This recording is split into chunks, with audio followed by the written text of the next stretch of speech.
ఒక కారణం ఉంది. ఇది కేవలం చంద్రబాబు నాయుడు గారి పరిపాలన వల్లే ఈ రాష్ట్రానికి ఈ అవమానం జరిగింది అనటంలో ఎటువంటి సందేహం లేదు.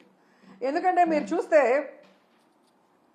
ఈ చంద్రబాబు నాయుడు, లోకేష్ ఈ దావోస్ పర్యటనకు వెళ్ళేటప్పుడు ఏ విధంగా జాతీయ మీడియాకి డబ్బులు విచ్చలవిడిగా జీవోలు రిలీజ్ చేశారు తన కొడుకుని ప్రమోట్ చేసుకోవడానికి అనేది మనం గమనించాం.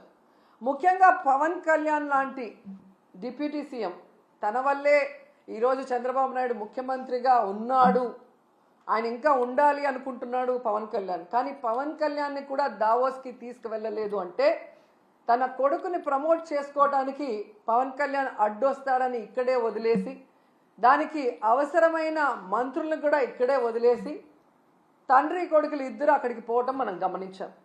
అంటే వీళ్ళు ఈ యొక్క దావోస్కి వెళ్ళి పెట్టుబడులు తేలేకపోవడానికి కారణం ఏంటంటే ఈరోజు అందరి మధ్యలో ఒకటే, ఈ లోకేష్ రెడ్ బుక్ పాలనే దీనికి కారణమని.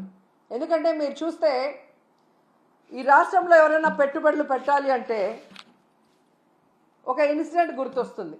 ముంబై నుంచి ఒక జూనియర్ ఆర్టిస్ట్ని తీసుకొచ్చి ఏ విధంగా ఆవిడతో తప్పుడు కేసులు పెట్టించి జిందాల్ లాంటి పారిశ్రామికవేత్తల్ని బెదిరించి బ్లాక్మెయిల్ చేశారు. మరి ఈ విధంగా పారిశ్రామికవేత్తల్ని బెదిరించి బ్లాక్మెయిల్ చేస్తే ఈ రాష్ట్రంలో ఎవరైనా పెట్టుబడులు పెట్టడానికి వస్తారా అని నేను అడుగుతున్నా.